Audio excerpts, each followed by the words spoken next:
Bonjour, bienvenue dans ce podcast de la série Portrait du Club Women Connecting. Je suis Paola Pérez et aujourd'hui j'ai la chance, l'honneur et le privilège de recevoir Barbara Poncin. Ce podcast a été enregistré au studio La Poudre de la Cité Audacieuse. Et Barbara, bienvenue. Bonjour. Alors Barbara Poncin, tu es agent général AXA, prévoyance et patrimoine. Et justement, j'aimerais te poser quelques questions, notamment sur ta profession et également ton parcours de vie pour pouvoir inspirer d'autres femmes. Ça te va ? Parfait. Alors, Barbara, dis-moi un petit peu comment tu en es venue à embrasser cette profession et être au service notamment des femmes dans la prévoyance et la gestion de patrimoine. Alors moi j'ai quitté Paris il y a 10 ans, je suis arrivée à Rouen à ce moment-là et j'avais été contactée par AXA pour une réunion de présentation effectivement du métier d'agent et là il y a un lien qui se crée effectivement, moi je dis toujours que la réussite d'un agent c'est vraiment le lien qui se crée entre son inspecteur et l'agent et effectivement la femme qui présentait ce jour-là la réunion, il y a eu un lien qui s'est créé et qui m'a donné envie effectivement de partir en formation, puisqu'on a une formation de 4 mois, et d'exercer ce métier. J'étais plutôt partie pour la partie gestion de patrimoine. Et pendant ma formation, j'ai découvert la prévoyance. Faut savoir que seulement 40% des indépendants sont protégés. Et moi, la spécificité de l'agence, c'est que je travaille avec des femmes chefs d'entreprise et professions libérales féminines. Parce que justement, j'avais envie dans ce métier d'être utile et puis de protéger, de transmettre. Et c'est vrai, quand je suis devenue agent, j'avais quasiment 45 ans. Donc, je dirais que c'est une deuxième vie professionnelle. Et voilà. Et c'est vrai que les femmes, je me rendais compte que même si on est au XXIe siècle, beaucoup de femmes ne maîtrisent pas forcément ces sujets financiers, ne maîtrisent pas leur régime matrimonial, ne maîtrisent pas même leur régime obligatoire quand elles sont indépendantes. Et donc, c'est vrai que quand j'ai une de mes clientes qui enfin maîtrise, elle sait comment elle est protégée, que ce soit en cas de décès ou de divorce, parce que ça arrive aussi, je me dis que j'ai accompli ma mission. Ah, super. Super, et effectivement, c'est un sujet qui est important pour les femmes indépendantes, parce que il y a des idées reçues dans ce domaine-là, et ta présence, tes conseils permettent aux femmes justement de franchir le pas, de se faire une opinion et de prendre conscience de certains axes qui sont importants pour elles, et merci beaucoup pour elles.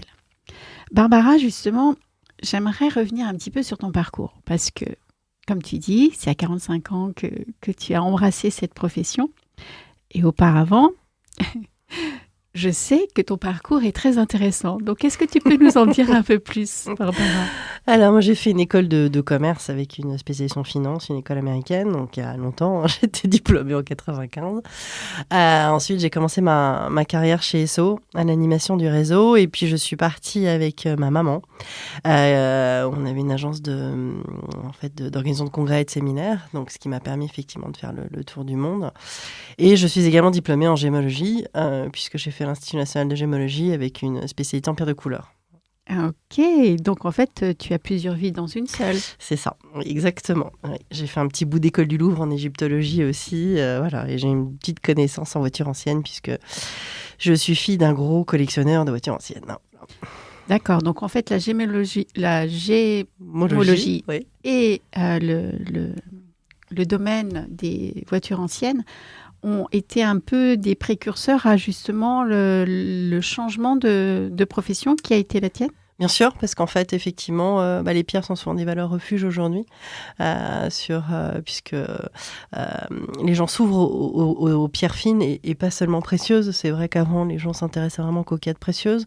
Aujourd'hui, les pierres fines ont aussi leur place, et c'est vrai que certaines pierres ont pris énormément de valeur en fonction des grandes maisons de joaillerie qui vont s'intéresser, par exemple, à des grenats oranges qu'on appelle mandarin, ou la tanzanite, par exemple, qui est une pierre qui sera épuisée en 2030. Mais voilà, donc c'est des pierres qui, du coup, ont pris énormément de valeur et qui sont aussi des valeurs refuges. Et justement, je vais revenir sur un un épisode de ta vie qui, à mon sens, et tu me le confirmeras, a été vraiment, comment dire, décisif dans ton changement de vie. C'est le fait que toi-même, tu as eu un parcours de vie à un moment donné avec un, un événement assez fort dans ta vie personnelle qui a fait basculer ta vie vers d'autres horizons, enfin, t'ouvrir d'autres horizons, tout en étant un moment un peu délicat. Est-ce que tu peux revenir justement sur cette période-là pour que les personnes qui nous écoutent puissent être aussi inspirées de ton parcours et du fait de quelles sont les ressources qui t'ont permis de changer et qui t'ont permis de rebondir dans ce moment un peu crucial? Alors effectivement, moi j'habitais à Paris dans le 16e pour pas le nommer. J'ai eu la chance de naître dans une famille très privilégiée et mon ex-mari gagnait très très bien sa vie. Et puis comme beaucoup de femmes, j'ai divorcé, donc ça a été très compliqué financièrement. Donc j'ai quitté Paris, donc j'ai débarqué à Rouen avec mes enfants et ma valise connaissant personne. J'avais choisi Rouen parce que c'était la plus grande ville près de Paris et que comme je suis une passionnée d'histoire de l'art, c'est un musée à ciel ouvert. Et c'est vrai que ça m'a obligée à sortir de ma zone de confort puisque je connaissais personne. Donc voilà, je me suis inscrite dans à peu près tous les réseaux professionnels pour rencontrer du monde. Et puis ça m'a permis de rencontrer d'autres personnes que je n'aurais jamais pu rencontrer dans les milieux que je fréquentais avant. Et surtout de me rendre compte de la paupérisation des femmes qui divorcent, puisque je me retrouvais moi-même dans des situations financières un peu compliquées. Bon, j'avais la chance d'avoir des parents qui m'ont aidée, mais bon, c'est pas le cas de tout le monde. Et voilà. Et du coup, l'importance de bien mettre en place les choses dès le début quand on est indépendante. Et c'est souvent ce que je dis à mes clientes. Voilà, il faut se protéger pour le décès, mais il n'y a pas que le décès, il y a aussi le divorce. Donc voilà, de faire les choses, construire les choses de façon à ce que on puisse être indépendante financièrement. Voilà. Donc effectivement, ton expérience personnelle t'a permis de mieux comprendre les enjeux et aussi les leviers majeurs à connaître pour une femme. Oui. Et justement, une des idées reçues que l'on peut avoir autour de cette thématique-là, c'est que ça peut coûter trop cher ou que on a le temps de... Très souvent, effectivement, les femmes, quand elles créent leur société, elles se disent qu'elles n'ont pas les fonds pour aller payer une prévoyance, qu'elles verront ça plus tard. Sauf que plus tard, quand malheureusement, j'ai encore le cas il y a 15 jours, d'une cliente qui était en train de monter son entreprise, qui n'avait pas le temps, qui disait qu'elle n'avait pas les sous tout de suite, et qui m'a appelé il y a 15 jours pour m'annoncer qu'elle avait un cancer du sein. Donc je dis que là, ça allait être très compliqué pour la couvrir. Hein. C'est même impossible, il faut qu'on attende la fin du protocole. Et quand elle s'est rendue compte de ce que ça lui aurait coûté, surtout que vu son âge et sa profession, on était autour de 50 € par mois, donc c'est pas non plus des budgets. Malheureusement, ça je le vois très très très très quotidiennement dans les femmes entrepreneurs en fait, parce que il y a que 40% des entrepreneurs qui se couvrent, mais dans ces 40%, la majorité sont souvent des femmes. Ok. Donc si tu avais un message à passer, c'est de se couvrir tant qu'on est en bonne santé. Et vraiment, c'est primordial parce que c'est votre couverture à court terme tout de suite maintenant. C'est faire des plans sur la comète. Si demain vous êtes malade et que vous ne pouvez plus continuer à travailler, pour moi, c'est un château de sable en fait. C'est vos fondations reposent sur rien. Donc, il faut vraiment couvrir aujourd'hui et puis petit à petit pour pouvoir après mettre les pierres une à une. Et moi, je dis toujours qu'une famille, quand elle est équilibrée, elle tient sur 4 pieds. Vous avez vos revenus, parce que c'est vrai que sans revenus, c'est compliqué. Vous avez l'immobilier, parce que si on n'a pas acheté à la retraite, c'est compliqué aussi. L'épargne, c'est ce qui va permettre effectivement de faire face à un grade gros souci. Puis les contrats qu'on a mis en place, volontairement ou pas, parce que la conjointe peut être salariée avec des couvertures, mais et l'idée, c'est vraiment d'avoir un fil rouge et de se dire, aujourd'hui, il faut vraiment que je couvre le aujourd'hui et le demain. Et puis ensuite, quand je commence effectivement à engorger des bénéfices dans ma société, je vais couvrir le après-demain et puis ensuite le après-après-demain qui va être la retraite. Et puis voir ensuite la dépendance, parce que malheureusement, on risque de tout s'y passer, puisque aujourd'hui, l'espérance de vie d'une femme est de 95 ans, donc ça fait presque 30 ans à la retraite. Et la plupart des femmes n'auront pas les moyens de se payer une maison médicalisée parce que les revenus sont pas très élevés. La moyenne des femmes entrepreneurs, au niveau des revenus, on est sur 1 200, 1 300 €. Donc, ça va faire des retraites très, très faibles. Et donc, elles pourront pas assumer leur maison médicalisée. Alors, parfois, elles se reposent sur le mari, mais le mari sera peut-être plus là. Donc, voilà. Mmh. Donc, le message que tu veux transmettre, c'est de pouvoir au plus tôt se tourner vers des personnes qui vont conseiller, Bien qui sûr. vont orienter, et que rien que ça, en fait, c'est déjà... Prendre soin de soi, aussi bien d'un point de vue voilà, du bien-être que voilà, psychologique que financier. Ça fait aussi partie du fait de prendre soin de soi. Ok. Et est-ce que tu as des actualités actuellement ou Alors, des actualités, donc l'agence, moi, elle est spécialisée effectivement dans les femmes chez entreprises et professions libérales féminines. Donc, la semaine prochaine, je serai à Troyes au Congrès national de la sage-femme libérale, voilà, où j'ai un stand pendant 2 jours. Et sinon, dans mes autres actualités, je vais commencer une certification en gestion de patrimoine des seniors, puisque j'ai effectivement aussi beaucoup de seniors. Mes clientes m'envoient beaucoup chez leurs parents. Et donc, voilà. Je vais me spécialiser sur la gestion de patrimoine des seniors qui est assez spécifique. Super, super.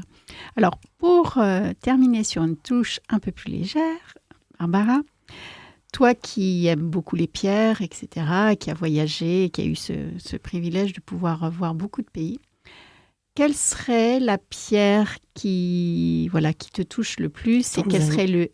Pardon, excuse-moi. La tanzanite, je te dirais Ça vient du spontanément. Oui. Ah oui. Et justement, pourquoi? Parce que c'est une pierre déjà qui est pas très connue, qui est assez rare, qui s'épuisera en 2030 et qui est d'un bleu violet indigo absolument sublime et voilà, très profonde et qui a des couleurs de mer. Voilà, quand on regarde cette pierre, on a l'impression d'être en vacances et de voyager. Ah, super, super. Et le pays ou la région qui t'a le plus touché? Alors moi, je suis une fascinée d'égyptologie, donc l'Égypte et encore l'Égypte, voilà. Barbara, j'aimerais revenir sur justement un point que tu as partagé. C'est quand tu es arrivée à Rouen avec tes 2 enfants et juste une valise et sans connaître personne dans cette nouvelle ville. Qu'est-ce qui t'a permis de rebondir et de faire en sorte que maintenant tu es connue comme le loup blanc là-bas? Les réseaux, c'est vrai, quand je suis arrivée, je me suis forcée à m'inscrire à tous les réseaux professionnels. Donc, tôt le matin, tard le soir, dans la journée, pas mal aussi via la CCI ou des syndicats de chefs d'entreprise. Voilà, et c'est vrai qu'au bout d'un an et demi, j'ai fait un petit peu le point des différents réseaux et j'ai fait un peu le tri de ce que je gardais, ce que je gardais pas. Je me suis beaucoup approché aussi des réseaux du coup féminins, puisque je me suis occupée des mampreneurs pendant un peu plus de 3 ans. Ce sont les mamans chefs d'entreprise, et puis aujourd'hui je suis co-animatrice du Café Femmes et Challenge à Rouen. Mais c'est vrai que voilà, mes enfants m'ont pas beaucoup vue pendant 1 an et demi. Je me suis toujours fait une règle d'or de ne pas faire de réseau le week-end pour effectivement m'en occuper et pouvoir un peu les voir quand même. Et voilà, ça m'a permis de me faire beaucoup de copains et de copines de réseau. Et puis aussi les loisirs, parce que j'ai rencontré aussi pas mal de clientes dans les sorties d'école au début, où j'étais la trésorière des scouts marins pendant 6 ans, qui m'a permis aussi de rencontrer pas mal de personnes à Rouen, voilà, et de me tisser un réseau local, puisque je connaissais personne. Alors autant à Paris, je vivais un petit peu sur mes acquis et sur sur les gens qu'on connaît, mais là il a fallu vraiment que je sorte de ma bulle et que j'aille vers les autres. Donc, c'est s'ouvrir aux opportunités auxquelles tu n'aurais peut-être pas forcément pensé au premier abord, et la vie t'apporte des ouvertures à chaque fois différentes. Exactement, c'est comme ça d'ailleurs que j'avais connu une des fondatrices de Woman Connecting, parce que ses parents sont rouennais, et qui m'a présenté Tecle, qui m'a mise en relation avec Tecle, et c'est comme ça que j'avais découvert les Woman à l'époque. Pour notre plus grand plaisir. Ah, merci. C'est un beau réseau, et c'est vrai que j'essaie de ramener aussi avec moi pas mal de Rouennaises, et puis d'ailleurs on m'avait fait la super surprise de venir tout à Rouen. On passait une journée qui était vraiment merveilleuse, tout ensemble ici à Rouen, et c'est vrai que quand je peux, j'essaie d'orienter des Rouennaises vers les Women à Paris. Merci. C'est pas si loin. Écoute, merci beaucoup Barbara. Merci Paula. Merci à toi, et je te souhaite une très très belle journée. Merci, toi aussi.